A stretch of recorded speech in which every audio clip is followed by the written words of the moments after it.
My name is Alina Kutsko, and I'm director of the Globsec Policy Institute. The case for the enhancement of European defense is resounding. However, European defense needs NATO and will not be credible without NATO at its core. In light of the increasing rivalry between great and emerging powers and the changing nature of security, neither Europe nor the US can afford to go it alone. The ultimate goal of European defense should not be the de-NATOization of Europe, but rather a Europeanization of NATO that strengthens the Atlantic Alliance. The rationale for moving forward is self-explanatory. Prosperous democracies must be capable of adequately protecting themselves and their citizens from external threats. Security cannot be fully subcontracted, even to a staunch and reliable ally. The more European defense in NATO, the more NATO will defend Europeans. Furthermore, the transatlantic alliance needs to engage the broader and political and technological West from around the world, including partners in the Asia-Pacific region and Latin America. European defense will need to be linked to the world. Globsec European Security Initiative is our flagship initiative that aims to critically analyze the current state of development of European defense capabilities and put forward a strategic vision of European defense in light of this context. What is a feasible and desirable level of ambition of European defense integration? What measures can be taken to deliver tangible results? We offer answers to these questions and much more within the initiative and are looking forward to working with you on refining them further.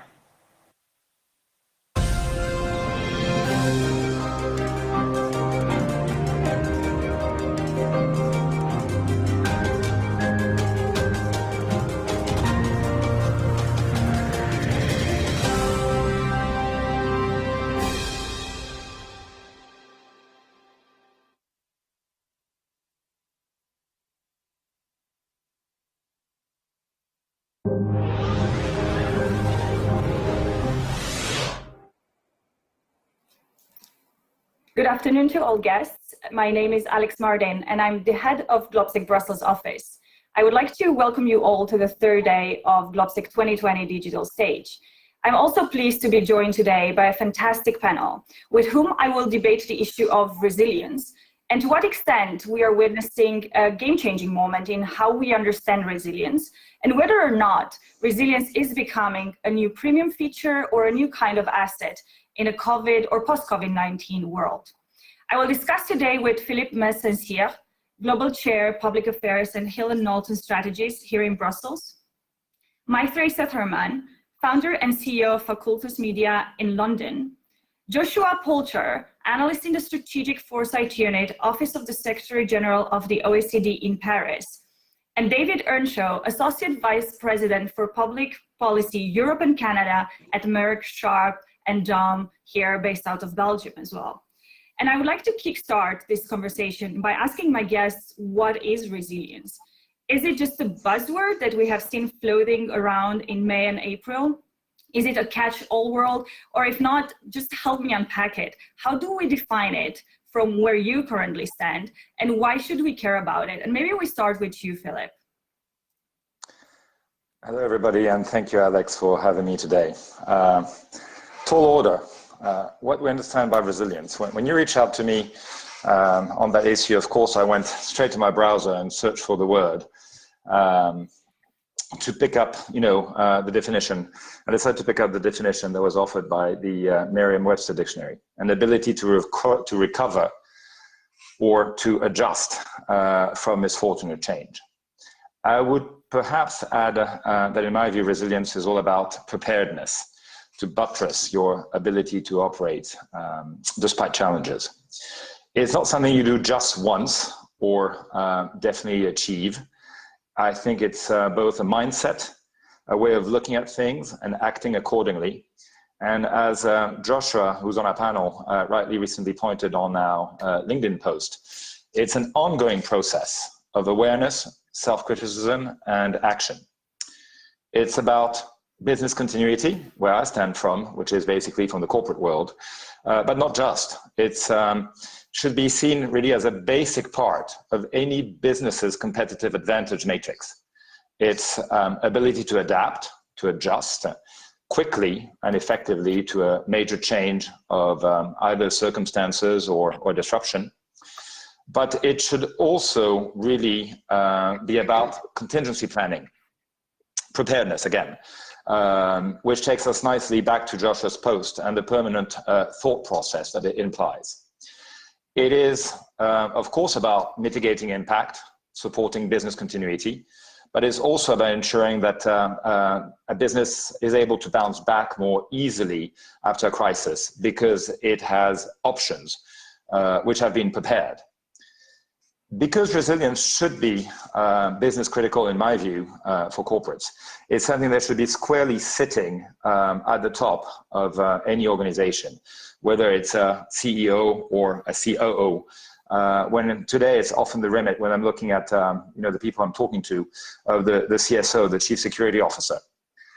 And while there's clearly a security or a process dimension to having a resilience policy in place, I would argue that resilience is much more holistic as a concept than just security, and therefore requires a much more general approach, looking at an entire business and its processes. You've asked briefly about some of the key challenges, and I think this is exactly where we often hit the wall. Resilience is usually seen as something within the realm of the CSO's function, while it is all about preparing for something that may never happen. It takes time.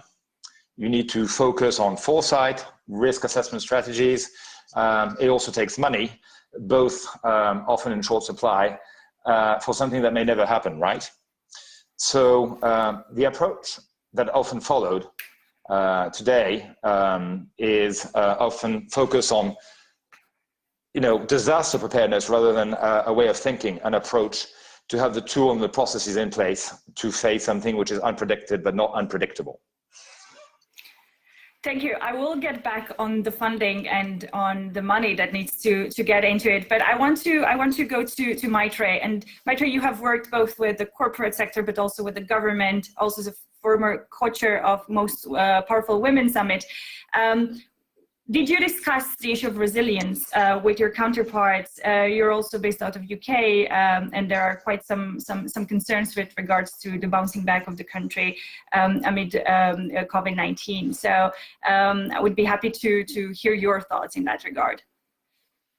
I think it's interesting, right? Resilience, the first time I ever heard of the word in terms of a business context was back in 2009, pretty much around the time when the world was trying to grapple with the aftermath of Lehman collapse. And it was in a smaller context. And Philip is absolutely right that it was in the context of how do you tackle a crisis that may come the next time around? And people used to talk about the new normal in those days.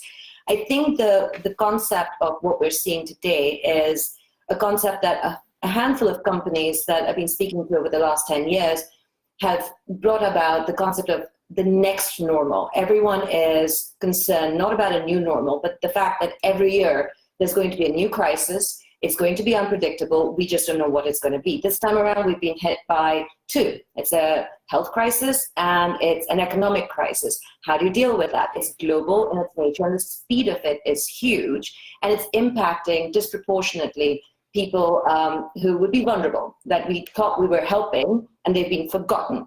And a lot of the points about resilience that Philip brings about in certain companies and certain organizations and in certain governments has been that of being siloed, being with the chief security officer.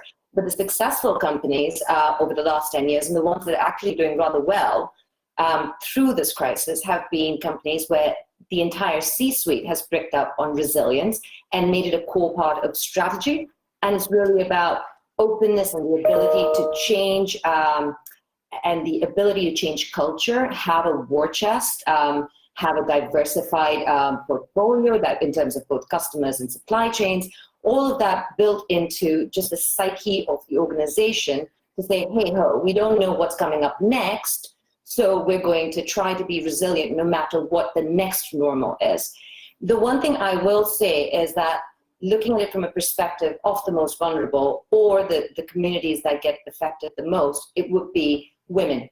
And we've heard a lot of talk about resilience when it comes to both organizations, being companies or government, where women are going to get left behind. And you've got to remember, with the 400 million full-time job losses we're expecting to see this year alone across the world, you've got a disproportionate number of women that are going to get impacted because a number of governments, number of companies have not thought about resilience. They're not thinking in the long term about how those pay gaps and also the gender inequality increases is going to actually have a long-term effect. Now, the ones that are doing it know that turbulent times means scenario planning, means resilience, means the ability to bounce back no matter what happens next. So the context of resilience for me is forward planning no matter what scenario arises. Does that make sense?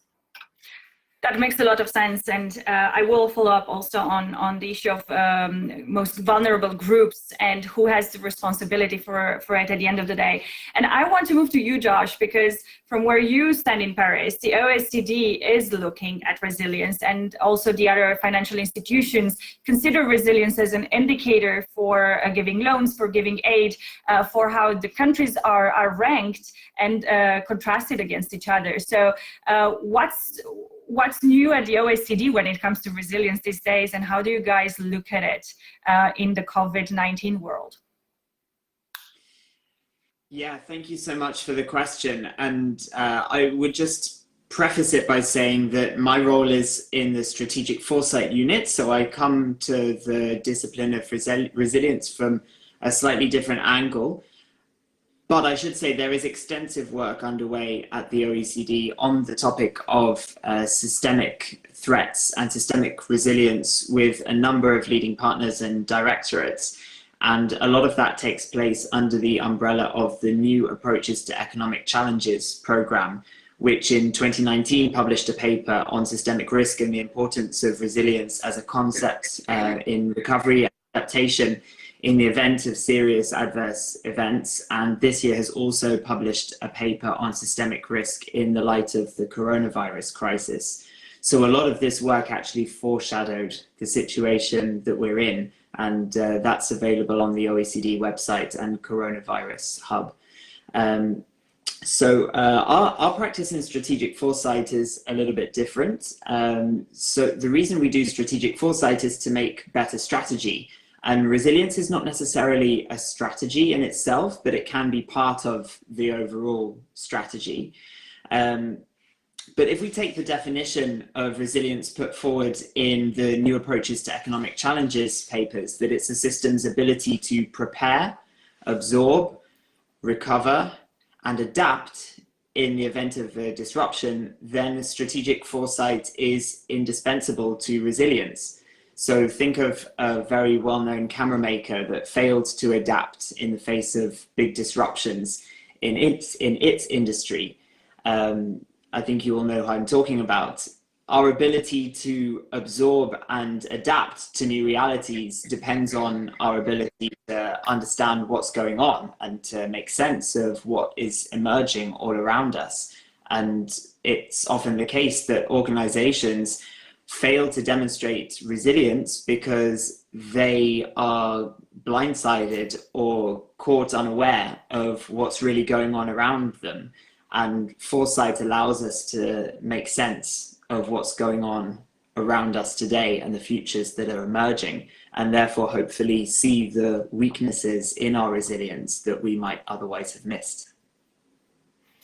Thank you. That's a very, very important point that you brought up, that resilience is connected to the capacity to foresee what will come next, be that a black swan or something that we know is right around the corner, like climate change. It's very important to have the overall understanding and awareness when we are looking at the resilience and capabilities building. Dave, you have heard the definition from the OECD, the prepare, absorb, recover, and adapt. And Maitre also mentioned that it needs to be a business culture around resilience. And the sector you are in has been kind of at the forefront of what has happened since the outbreak of COVID-19. So how are things in your sector and in your company, for example? How do you look at resilience and how do you prepare for what's coming next? Yeah, it's a very interesting discussion. I started looking at this. I didn't look at the dictionary first, but I started thinking about the COVID era that we're living in. And I'm quite pessimistic about the COVID era.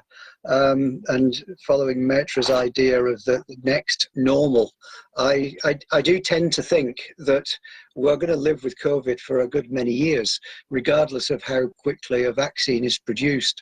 It's not going to be about developing a vaccine, it's also going to be about manufacturing it and delivering it to 8 billion people.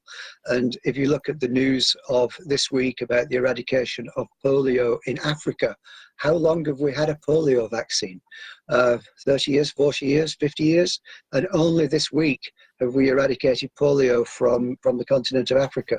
So I think we're in this next normal for a good many years, and if not decades. And I know that's a very pessimistic place to start. But associated with that, we're obviously living, therefore, in an era, in an age of tremendous uncertainty.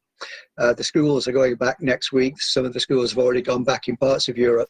Will the schools will the pupils still be at school across Europe by December? Who knows? What will be the situation of employment in the leading economies of the OECD countries by Christmas? How many people will be unemployed in Germany, France, the United Kingdom, the United States by Christmas? What is the future of Kurzarbeit and furloughing in the UK? All of these are questions that we don't know the answer to. So in that kind of an era, I think resilience takes on a whole new set of definitions and meanings.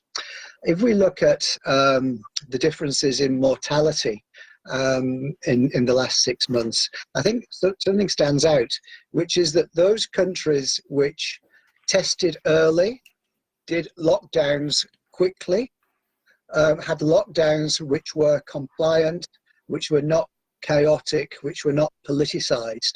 All of those issues led to, all of those, that capacity of management led to lower mortality. Similarly, government communications, the quality of the communications led to better mortality figures. So against that background, resilience becomes something about the capacity of governments and the capacity of organizations to develop coherent policy and to implement it quickly. So to put it very simply, muddling through is not going to work. It's about the quality of planning. It's about the quality of forward planning and implementation. And I think that's what resilience is going to mean in this era of uncertainty. The ability of organizations to identify where they need to be. I think Maitre called it forward planning, to do the forward planning and then to implement it in a coherent way. And I mean, in the United Kingdom at the moment, there's lots of examples of where this is not happening, if I may say. Whereas in other countries in Europe, perhaps Germany would be an example of a much better management of the uncertainty that we're currently living through. So I'd say that resilience is about that kind of concept. It's about the planning and the implementation and the coherence of policy. Thanks, David. That's a very indeed comprehensive way of looking at it. But you did bring up the two examples that are rather opposite, if I may say, the UK and Germany, and to have forward planning, but also coherence and quick implementation requires a lot, and of course there are challenges. So if you could go back to what Philip already started bringing, the challenges of having this all planned out and ready to go, what would be your out of your head now, brainstorming with us, what would be the top 3 challenges, for example, for governments and companies to have proper planning, quick implementation, and of course, a 360-degree view?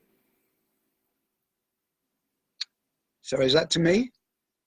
It is to you. Yeah. So the challenges Well, in the implementation. Yeah, well, I mean, yeah, it's a big question, Alex. Where shall we start? Well, I think one of the things that I think has also become very apparent this week, and if we look at the example of, maybe it's a bad example, but our world is full of bad examples at the moment rather than good ones. If we look at the case of Phil Hogan, I think one of the factors that's going to be important is what I call the elite public equality. Maybe we've called it solidarity until now, but I think elite public equality is a better way of looking at it. In the era of COVID, our political elites and our corporate elites need to change their behavior, or at least have a kind of behavior which is more and more equal with the behavior which is required of everyone. So there's going to be much more focus on equality, I think. And if you look at President von der Leyen's terse announcement when Phil Hogan resigned, it was a very short, simple thank you very much and goodbye, which sort of indicates that we're all in this together. And so the big question following from that, the really big question is the extent to which that demand for elite public equality is going to lead to a reconsideration of equality and inequality in our society more broadly. And I really think this is one of the interesting aspects of the COVID era. And of course, working in the healthcare sector, access to healthcare in Europe, generally speaking, is more or less equal. And we as a society in Europe, we believe, we support the values of equality of access to healthcare in general. And I know there are lots of discussions we could have about that. But generally speaking, our continent is a continent that believes in equality of access to healthcare. But will that kind of thinking about equality become much more prevalent in other parts of society? There's a tremendous amount of discussion, for example, about the K-shaped recovery. The K-shaped recovery is a frightening prospect where simply the rich get richer and the poor get poorer and are far less resilient because of their status, their income, and access to commodities and food and supplies, etc. So if we're going down the route of a K-shaped recovery, what does that mean for our societies? And I think addressing that issue is going to be extremely important going forward. Thank you, Dave. I'll go back to you, Maitreyi, because you brought up the gender inequality and the most vulnerable groups, and that's connecting to what Dave said on the issue of inequality and how we will look at it from now on moving forward. Do you agree that this is one of the greatest challenges, or how do we increase resilience? What do we need? What are the secret ingredients? So I was talking about scenario planning, which a number of very successful companies who seem to be showing really good earnings without having, laid off gazillion staff members are showing. You're absolutely right when it comes to the inequality bit, because this is a number that the UN Women put out literally a couple of days ago. It said 527 million women across the 4 hardest hit sectors, which is accommodation and foods, real estate, business and administrative services, manufacturing and wholesale and retail, are going to be adversely impacted. 70% of healthcare workers, which David would back me up on, are women. They're going to be adversely impacted. They contribute about 37% of the global GDP, and let's not even count the unpaid work that they do. Now, think about what everyone's talking about. We don't know what's happening with the schools. Even if kids go back to school, when are they coming back home? What's going to happen with childcare? These women are getting laid off because they can't work. They can't go into work because, well, some countries will tell you, go into work if you need to. For example, here, there is a pressure from companies that are not resilient, who are worried about their future, who are pushing their workers to come back because they don't see any other option because they didn't invest in digital transformation in time, for example. Those companies will have issues with their workforce, and a lot of those workforces are going to be women who are going to land up back in their homes, not able to get a job because they're trying to balance everything. When you think about the K-shaped recovery that David talked about, a lot of the bottom rung of that K are going to be women, or are going to be people without the digital skills to transition, because we didn't invest enough in those digital skills in the last 10 years when we had the last recession. So we talked a lot about it, but we didn't do it in a speed that it should have been done. When you look at the company, I'm going to give you a great example of someone I look up to in terms of as a company that have done it right, which would be Salesforce. They have their earnings, they've had a pretty good run rate when it comes to keeping staff on board, and they came up with a 3-scenario situation, and they planned for it, which was the most optimistic scenario, that everything goes right, we can do social distancing, and everyone goes back to work somewhere around the fall.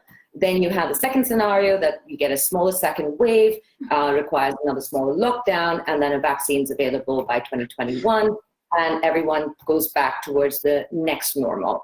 And the third scenario that they've planned for is the most pessimistic scenario, that the second wave is huge, that everyone goes into lockdown and it goes on indefinitely, and there's no vaccine in 2021, and everything goes to hell. But this is a company that's planned for it and then planned its teams. They've done a lot of work internally for their teams to make sure that they can work remotely. They're doing that for their customers. Now, can you do that as a government? I'm not so sure, because governments, unlike companies, are not thinking long term, at least in Western democracies. You're thinking about the next election cycle. Look at the US, right? Look at what's going on in the UK. You have issues where if you want to be brave, that next election cycle is never going to let you be brave, which means somebody's going to fall behind and go into the bottom rung of that K recovery if it happens. Thank you, and thank you for making it so easy for me to segue towards Josh, because we saw examples of the companies on the spectrum from no preparedness to a very good way of looking forward. And indeed, on the governmental side, things are running slightly different. And in addition, we also seem to have a tendency on looking at what has already occurred and prepare for that, instead of looking forward and prepare for the uncertainty and for everything that might be around the corner and we have no idea about. So how do we merge those two elements, and how do we make sure that the governments are able actually to look at the resilience issue more from the foresight perspective rather than what has already occurred? Yeah, I think this is a really good point, that reliance on the past as a guide to how we're going to navigate the future is a very limited way of making policy and making strategy. And instead, we should be always finding ways to learn from the future, which sounds a strange thing because the future doesn't exist yet. It is still forming all around us. So the only way we can experience and learn from the future is to imagine it. And that's what strategic foresight is all about. And when we talk about scenario planning, the scenarios that we create are by definition imaginary, and we create them in order to learn from them, not necessarily to correctly predict the future and get it right. But it's not just enough to do some scenario planning. And as I mentioned in the tweet that was quoted earlier, strategic foresight and resilience are not something you just do or ever definitively achieve. They're a constant process, and they require embedding in an organization's culture, whether that's a government or a private sector organization, or indeed any other organization that has a vision of success and a strategy to achieve it. And I pick up in that sense on Maitrey's comment about organizational culture, that if you're just delegating futures thinking or just delegating resilience and hoping that someone else will take care of it, then the chances are that the people who are really making the decisions that affect the direction that an organization is heading in may not be privy to that information or may not be able to take it into consideration. And likewise, Philippe also talked about having resilience and foresight at the top of an organization, or what has been referred to in Harvard Business Review as having an authorizing environment for strategic foresight to take place. So I really agree with my fellow panelists that foresight and resilience are a capacity that has to be constantly developed, whether that's in a government or in any other organization. Philippe, I'm getting back to you because you have worked with both the private and the public sector for a good amount of time. And from your experience and from your interactions, what is the private sector expecting from the government? From the governments, if I could put it that way, moving forward, or even now in times of Corona, as they do their own scenario planning, when we witness a complete stop and blockage of our supply chains, when we were not able to deliver goods from place A to place B. So what are the expectations currently moving forward to help also the companies get better prepared for the risks of tomorrow? Alex, can I take a David Earnshaw on that one? That's a really big question. We're trying to save the world here now. Let me try and take a couple of stab at it from different point of views. I think if you're a business, and this is particularly difficult in a crisis, but what you want to try and have is actually consistency. What's really difficult is governments changing positions every week or every other week. And we've seen this really consistently across the board in Europe, in the US. And that goes back to the various points made about the forward planning, having prepared for things. We're very clearly seeing today that whether businesses or governments have done little planning, or have disregarded planning. I seem to remember there was a 2006 report by Michel Barnier, which was all about pandemic preparedness, and of course that has lived in a drawer for 13, 14 years, and suddenly everything was rediscovered. So consistency and probably being able to work very closely together as partners, which sounds sometimes like a bit of a pie in the sky, but it's about both the forward planning we talked about and the ability to communicate and exchange. Let me take a simple example, which is more corporate, but where governments could have a really big role. Look at the entire 5G discussion right now. If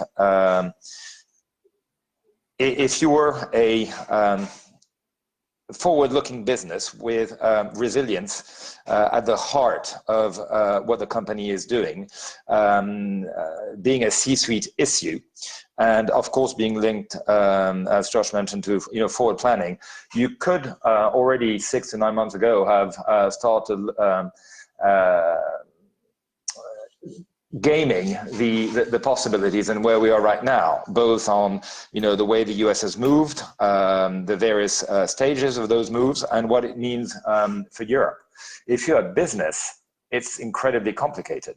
If you're a European business, having some sort of clarity and longer-term long from your own government or from European governments, and that may be a bit of wishful thinking. Nonetheless, long-convoluted way of getting back to you, it's both consistency and open communication channels, partnership, if you will, so that there can be some sort of preparedness and, again, foresight planning done around those issues.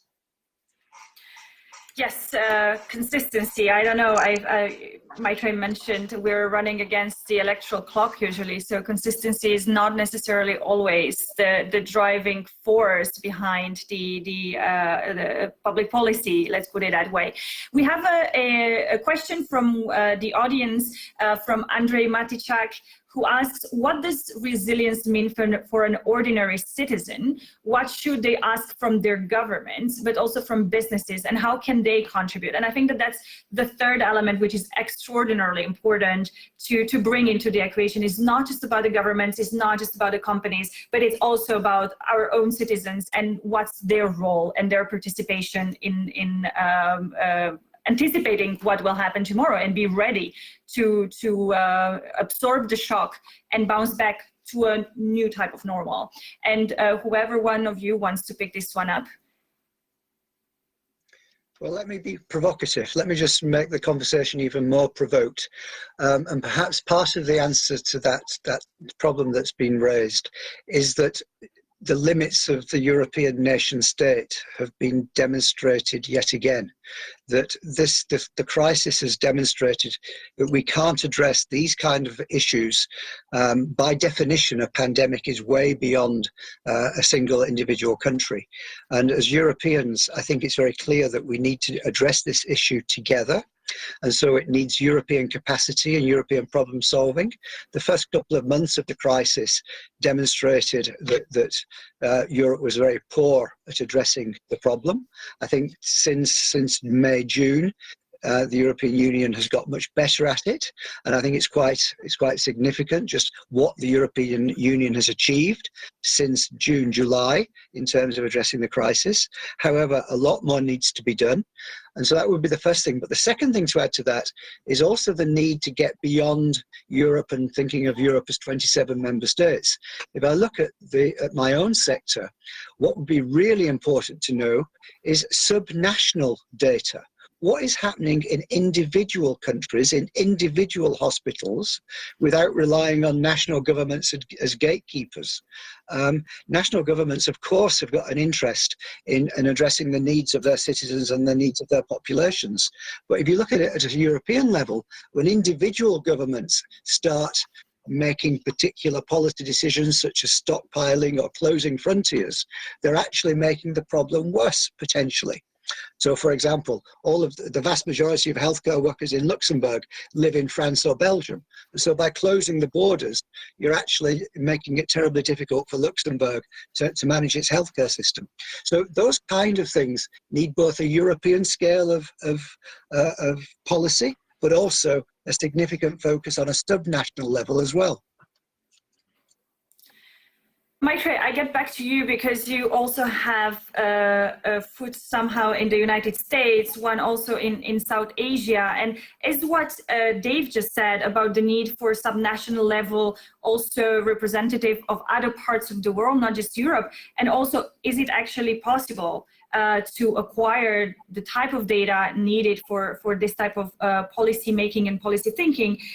We know that threats have no boundaries any longer, they have no nationalities, but at the end of the day, they impact us in a different way as we saw so far. So what's your take on also the citizens' role in the resilience or in increasing resilience process? Yeah, I'm what I think Theresa May called the citizen of nowhere, the global citizen that belongs pretty much to nowhere but to everywhere, right? It's interesting. When you look at pandemics, that's one issue. You also have climate change that's going to be part and parcel of every single crisis that's going to come in the next couple of years, not even decades, right? But if you look at what's going on across the world, there's only so much that individuals can do if governments and businesses are not talking to each other. You can take personal responsibility for yourself. You can train yourself, you can retrain, reskill, and constantly be skilling yourself to make sure that you can adapt to a changing work scenario.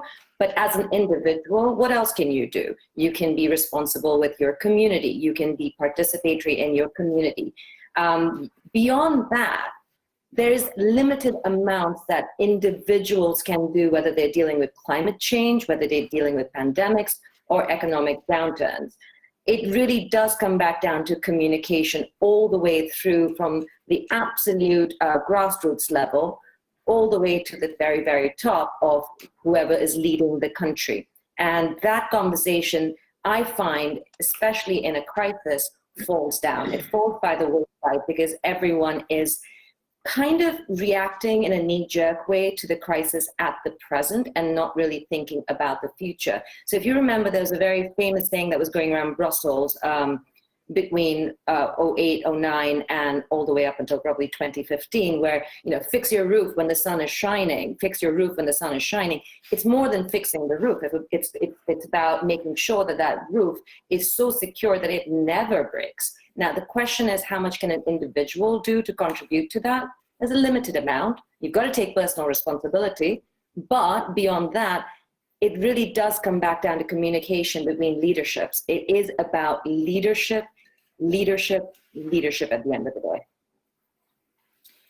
Thank you for that. I want to follow up on your anecdote on fixing the roof and go to Josh, because one of the probably most accelerated trend, if I could say, is this whole narrative of deglobalization, that COVID lead us to deglobalize because we are too interconnected, too interdependent. Our global supply chains are too fragile. So we need to reshore, deshore, whatever else to make sure that we are more resilient. How are you guys at the OECD looking at it? Is this something that you were worried about? How are we able to deglobalize while on the other hand increase our resilience? I think the first thing to come back to is talking about defending against threats and disasters. It's worth noting from a strategic foresight perspective that the future isn't just full of apocalyptic disasters that threaten the existence of humanity. And it's also full of opportunities to learn and grow. And you know, the OECD is founded on principles of multilateralism and collaboration, which have enabled an enormous amount of growth and prosperity over recent decades. And so those are not changes that need to be safeguarded against. They're opportunities to take advantage of. But just to come back to Andrei's question, which was about what all of this means for ordinary citizens and what they should demand from their governments, I think it's an interesting way to frame it. And just coming back to what Maitreyi was talking about in terms of individuals' limited capacity to bring about change and the importance of leadership, I absolutely agree. And of course, we do believe in the absolute paramount importance of experts and knowledge in dealing with threats and turbulent circumstances. And of course, we believe in the power of policy to help humans come together and solve collective challenges. That said, leaders are humans too. They are just individuals, and they are always limited in the amount of knowledge that they can handle at any one time. And experts are also just humans who may specialize in a particular field. So when we talk about what we demand from our governments, I think it's also important to recognize that governments always have imperfect knowledge and are navigating turbulent times, just as all of us are. Strategic foresight offers some ways in which governments can maybe hope to navigate turbulent times in a more adept and effective way. But I'd like to quote Riel Miller, who's the head of Futures Literacy at UNESCO, who during this COVID crisis has been drawing our attention to the fact that we need to let go of our delusions of being masters of the universe and capable of safeguarding against and preventing every disruption and threat that may come our way. And a very important part of strategy is recognizing what you cannot change and finding other ways to face it. And scenario planning, particularly as a discipline of strategic foresight, allows us to separate ourselves from what we cannot change and control. Thank you, Josh. It seems that we are really at the end of this fascinating discussion.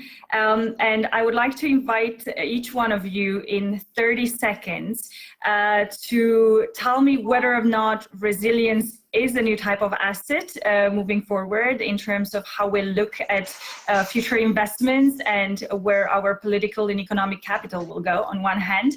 And secondly, imagine yourself in a position of advisor of someone very important with decision-making capabilities. What would be the top 3 things that you would advise them to take into account to make sure that they are prepared for the risks of tomorrow? Maybe I start with you, Philip, because you started. So good. Let me, 30 seconds, three points. I'd like to go back to what you talk about deglobalization.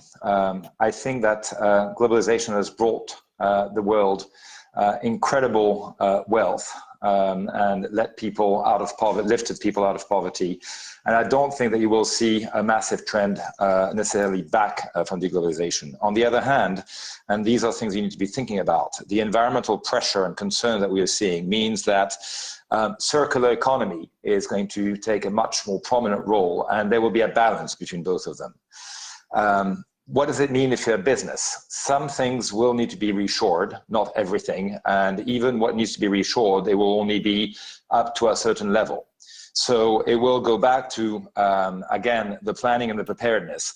What do we need to have where?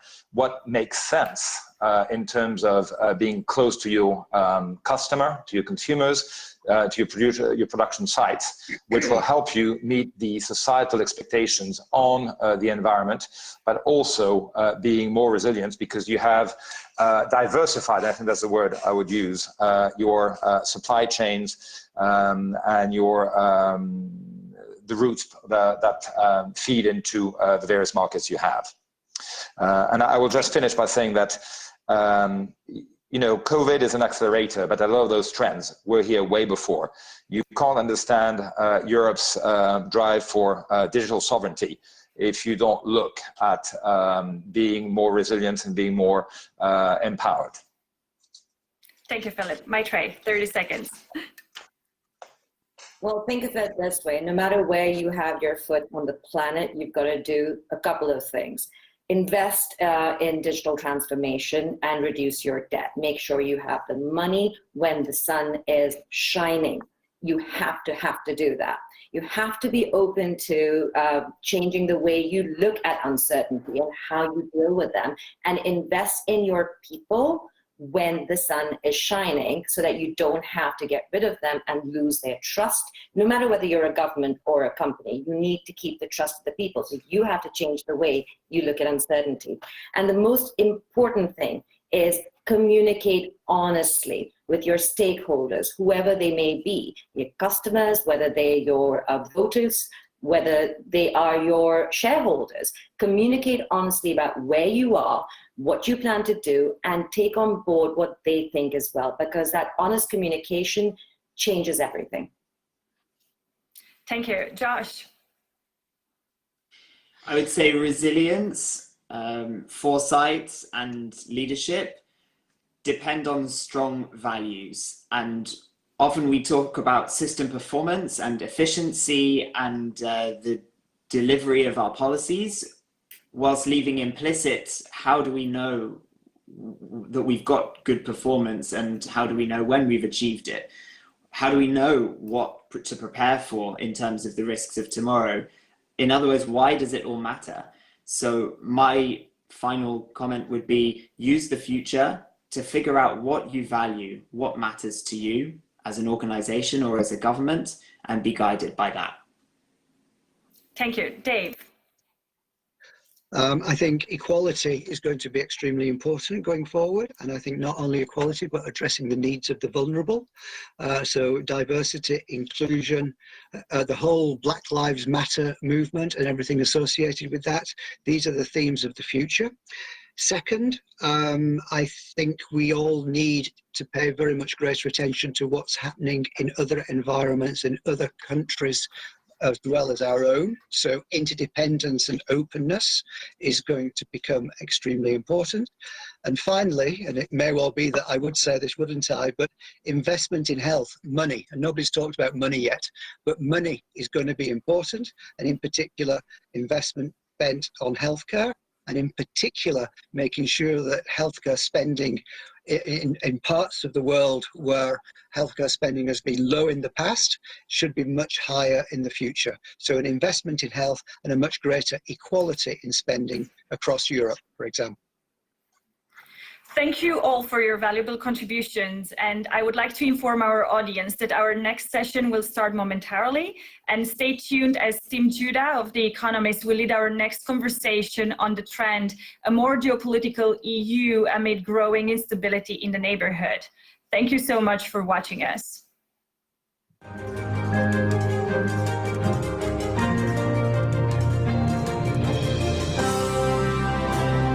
GlobSec Bratislava Forum is the platform to tackle disruption and discuss solutions for better tomorrows. Basic theme of disruption is crucial because, to me, the issue is not whether it's climate change or whether it's the Chinese or the Russians or whatever. It's actually the concatenation, the mix of them all. And that's what I think is so valuable about this, because it is a generalized conference. It allows us to see how all these problems combine. In Washington, we don't have enough exposure to what's happening